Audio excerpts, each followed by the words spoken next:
এবার বুড়ি যাই আপনার ওই ফুলের উপর দাঁড়াইয়া গলা চিপে ধরবে, বুড়ো টাকা ফেলা, টাকা ফেলা। বুড়ি করবে, বুড়ো করবে তো তুমি কিনা, তোমার একটা টাকা দো। এখন তো চিনবা না, আমি তোমার বউ, 40টি বছর ভাঙ্গা কাঁঠালের মতো খাইছো জন্মের খা। এক দশজন ছেলে মেয়ে পয়দা দেশ আমারই দিয়া, জীবনে 4 পয়সা দাও নাই, টাকা ফেলা। আল্লাহ কয় যে এই ফেরেশতারা ওই জায়গা যানজট কে, কয় যে এক বুড়ি এসে বুড়োর গলা চিপে ধরছে, টাকা চান। বুড়ি তো সে কাফনে তো পকেট নাই যে পয়সা করে নিয়ে আসবে, খালি এতে আইছেন, বুড়ি তো টাকা ছাড়া ছাড়ে না। তাহলে কি করা যায়? কয় যে দেখো তা কি ব্যবস্থা। ব্যবস্থা হলো বুড়োর আমল নামা থেকে বুড়ির আমল নামায় প্রত্যেক 2 পয়সার বিনিময় 100 পয়সা 1 টাকা না, প্রত্যেক 2 পয়সার বিনিময় 700 রিকাত করে নামাজ বুড়োর আমল নামা থেকে বুড়ির আমল নামায় ট্রান্সফার করে দাও। দাও, দিয়ে দাও। দিতে দিতে দিতে দিতে নামাজ শেষ, এরপরও 40,000 টাকা রয়ে গেছে।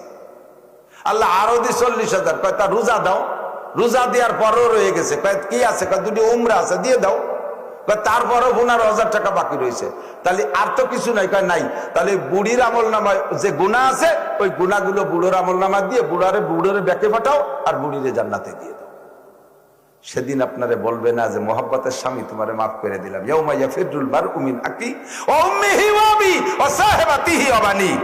প্রত্যেকের যার যার চিন্তায় থাকবে, কেউ কেউ করে সার দেওয়ার চেষ্টা করবে না। এজন্য দেন মোহর খালি খাতায় লেখেন না, জমা দিয়ে দিয়েন। আর সাথে কি যৌতুক খায় নাকি এদিকটা তো আমি জানি না। যৌতুক নেয় নাকি? যৌতুক নেয় নাকি? হ্যাঁ, যৌতুকির টাকা, যৌতুকির মাল শুয়োরের গোস্তর চাইতে না পাক, শুকরের গোস্তর চাইতে না পাক। শুকর খাওয়া যেমন হারাম, তার চাইতে বেশি হারাম। কারণ শুকর টাকা আছে, 2 কেজি গোশত কিনে এনে খাইছেন, এর মধ্যে জুলুম হয় নাই। আর যৌতুকের মাধ্যমে আরেকজন মানুষের উপরে জুলুম হয়েছে, এই জুলুমের গুনাহ আল্লাহ তাআলা ক্ষমা করবে না যদি ওই লোক ক্ষমা না করে। সাহাবী বলতেছে, ভাই বিয়ে করবো, আমাকে তো দেন মোহরের টাকা নাই। পয়সা দিচ্ছি, খেজুর বেচে টাকা নিয়েছে, এই টাকারও মালিক আপনি। ওনার টাকা দিয়ে ওনার ক্ষেতের জমির খেজুর বেচে সেই টাকা দিয়েছে মোহাজের বাইরে, আর সেই টাকা দিয়ে নিজের বউডারে আবার তালাক দিয়ে ওর সাথে বিয়ে করাই দিয়েছে। পাগলামি ছাড়া আর কিছু, কথা কন না কেন, পাগলামি ছাড়া আর কিছু। এই জন্য আল্লাহ উভয় দল সম্পর্কে আয়াতের ভিতরে শুরুতে কি কয়, ইয়া আইয়ুহাল্লাযীনা আমানু, এর মানে হে বিশ্বাসীরা তা না, এর মানে হলো হে অন্ধ জগতের অটল বিশ্বাসী পাগলরা, তোমাদের কাছে আমার একটা হুকুম, আমার একটা খবর দিচ্ছি। আগে এলো খবর, আমি একটা খবর দিচ্ছি, একটা সংবাদ দিচ্ছি, দেবো সংবাদ দেবো। আল্লাহ জিজ্ঞেস করছে, একটা সংবাদ দেই। উলামায়ে কিরাম জানে, আপনারা পাবলিকরা এত ক্রিটিক্যাল না, বুঝবেন অবশ্যই, আপনারা তো আলেম দেশের মানুষ। আগে আলো খবর দিচ্ছে, কি খবর?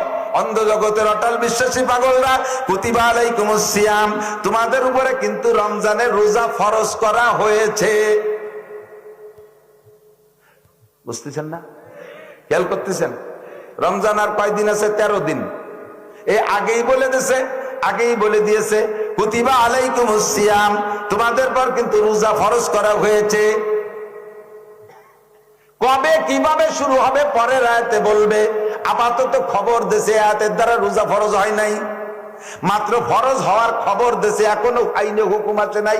কবে তে রাখবা, কখন থেকে রাখবা, কিভাবে রাখবা, রোজা কি জিনিস, এটা আয়াতের মধ্যে আসে নাই। শুধুমাত্র সংবাদ দিয়ে দিয়েছে আল্লাহ তাআলা, কুতিবা আলাইকুমুস সিয়াম। যেমন জাতীয় সংসদে একটা বিল পাস হয়েছে, ওইটা সারা দেশে কি বলা হয়, ইউটিউবের মাধ্যমে, টেলিভিশনের মাধ্যমে খবর পৌঁছায় গেছে যে জাতীয় সংসদে বিল একটা পাস হয়েছে।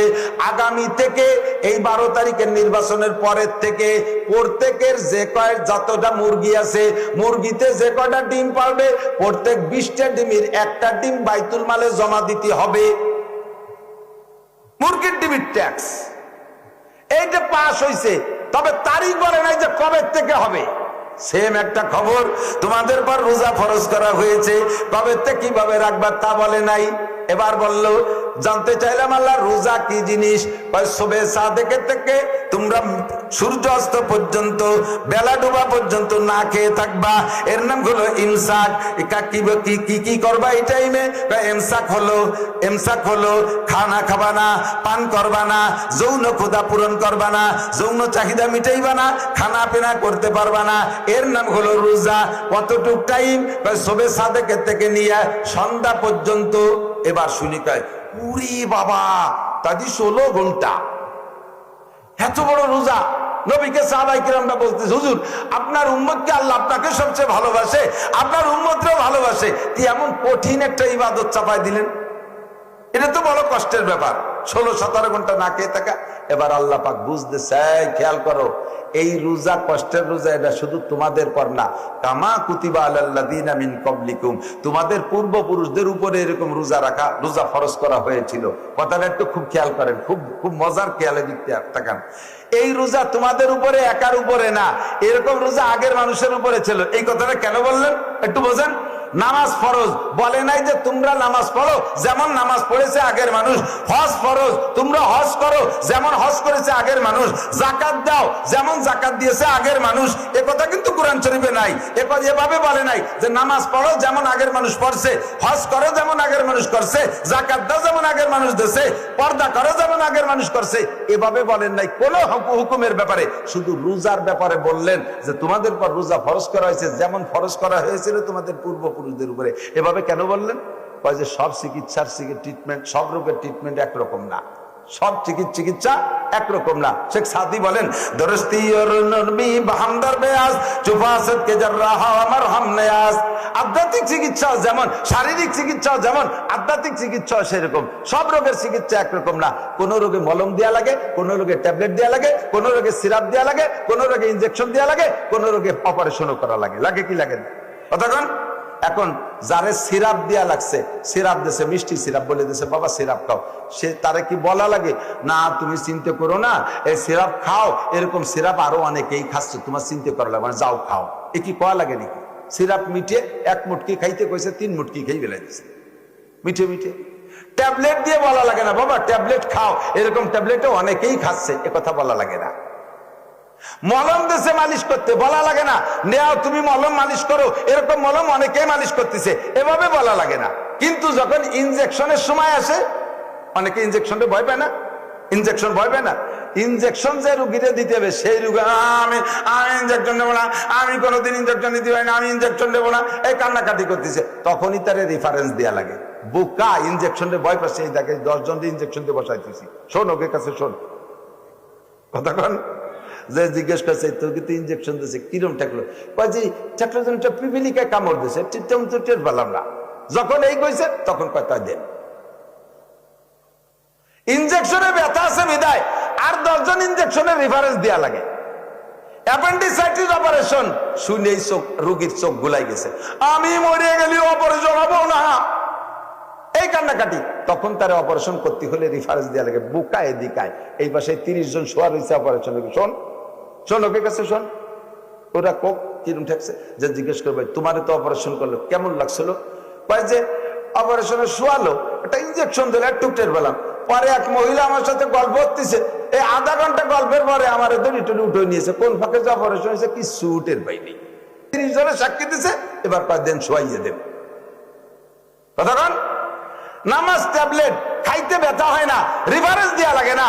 তারপরে কি বলা হয় হজ মলম এ খাইবে মাখাইতে কষ্ট হয় না, রিফারেন্স দেওয়া লাগে না। যাকাত কি বলা হয় যাকাত সিরাপ এ খাইতে কষ্ট হয় না, রেফারেন্স দেওয়া লাগে না। কিন্তু রোজা 17 ঘন্টা না খেয়ে থাকতে হবে, এ জায়গা অপারেশন, এ জায়গা কষ্ট আছে, সেই জন্য আপনি উড়ামুড়া না আমি মানে আমি 2 ঘন্টা না খেয়ে থাকতে পারি না, আমি ঘন ঘন বিস্কুট খাই, এই ইত্যাদি ইত্যাদি কবেন আপনি কানবেন। আল্লাহকে বোকা কামা কুতিবা আলাল্লাযিনা মিন ক্বাবল, আগের মানুষের কাছে শুনে দেখ এ রোজা আগের বেটারও রাখিয়ে গেছে, কোনো টেনশন না।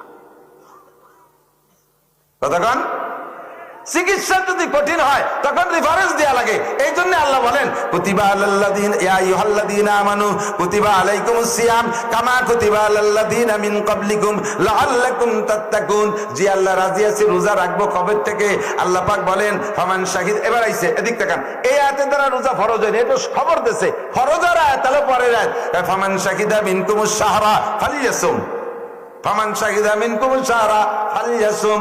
তোমরা যারা রমজান মাস পাইবা সুস্থ থাকবা বাড়ি থাকবা, ফামান শাহিদা মিনকুমুশ শাহরা, ফামান শাহিদা মিনকুমুশ শাহরা, তোমরা যারা রমজান মাস পাইবা বাড়ি থাকবা সফরে থাকবা না সুস্থ থাকবা, অবশ্যই ফালিয়াসুম রোজা রাখবা।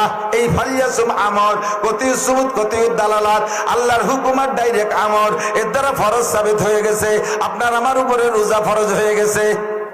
সামনে 15 দিন 13 দিন পর রোজা আসতেছে, রমজান মাস পাইলে এই হুকুমের পর আমল করতে রাজি আছেন? জোরে বলেন রাজি আছেন? কারা কারা রোজা রাখবো? এই যে ইনশাআল্লাহ কওয়া হয়ে গেছে, বলেন রোজা রাখবোই। ইনশাআল্লাহ কোয়েন না, আগে ইনশাআল্লাহ টাইম আছে, আমি শিখিয়ে দেবো। বলেন রোজা রাখবোই। ইনশাআল্লাহ সুস্থ থাকলে, ইনশাআল্লাহ বাড়ি থাকলে, ইনশাআল্লাহ রমজান পাইলে। মাশাআল্লাহ হাত নামান। ইনশাআল্লাহ কোন জায়গা লাগাইছি? 3 জায়গা। যদি বললাম যে রোজা রাখবোই, তাহলে আজকে তে রাখেন, আজকে তে রাখবো, কারণ রমজান মাস আইছে নাকি? তাহলে বোঝা যায় যে রমজান কার সাথে সম্পৃক্ত? এই রোজা কার সাথে? রমজানের সাথে। রমজান পাইছেন, ডাক্তারে কইছে আপনি যদি ঘন্টায় ঘন্টায় ওষুধ না খান, খানা না খান, তাহলে কিন্তু মার্ডার হয়ে যাবেন। তখন আপনাকে সুস্থতার কথা থাকতে হবে না? সুস্থ থাকতে হবে। সুস্থ আছেন, চলে গেছেন চট্টগ্রাম, সেহরি ইফতার পাচ্ছেন না, কিভাবে করবেন?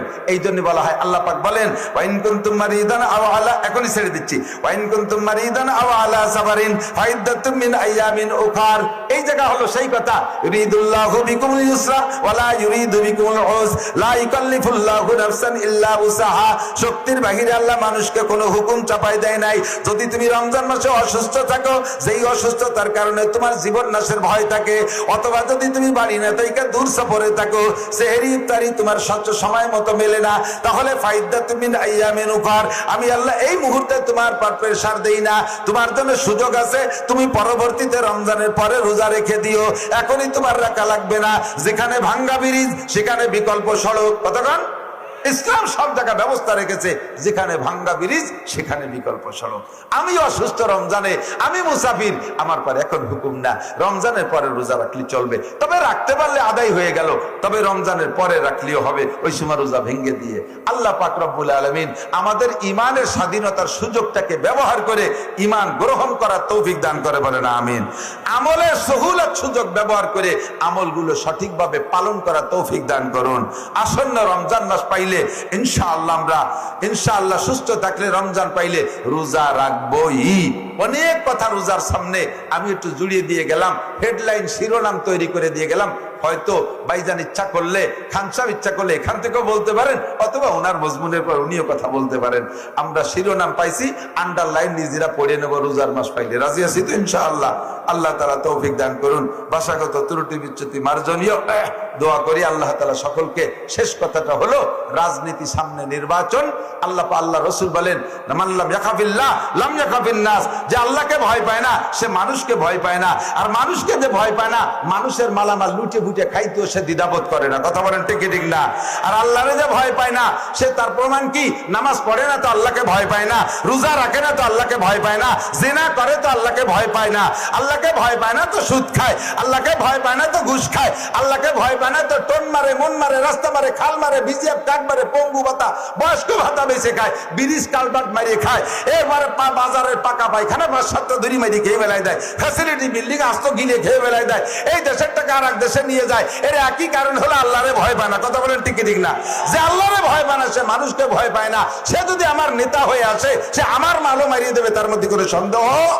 কাজেই যেই লোকটা আল্লাহকে ভয় পায়, সে আমাকেও ভয় পাবে। আমরা সামনে এরকম ব্যক্তিকে নির্বাচিত করার জন্য সাধ্য অনুযায়ী চেষ্টা করব। তাইতে লোকটা যদি আমলিগির থেকে আসে তারে দিয়েন, বিএনপিতে আসলে তারে দিয়েন, লাঙ্গলিতে আসলে তারে দিয়েন, স্বতন্ত্র আসলে তারে দিয়েন, হুজুরকে দিতে কিন্তু কলাম না। হুজুরকে দিতে কইছি, ব্যক্তি ওইভাবে বাছাই করে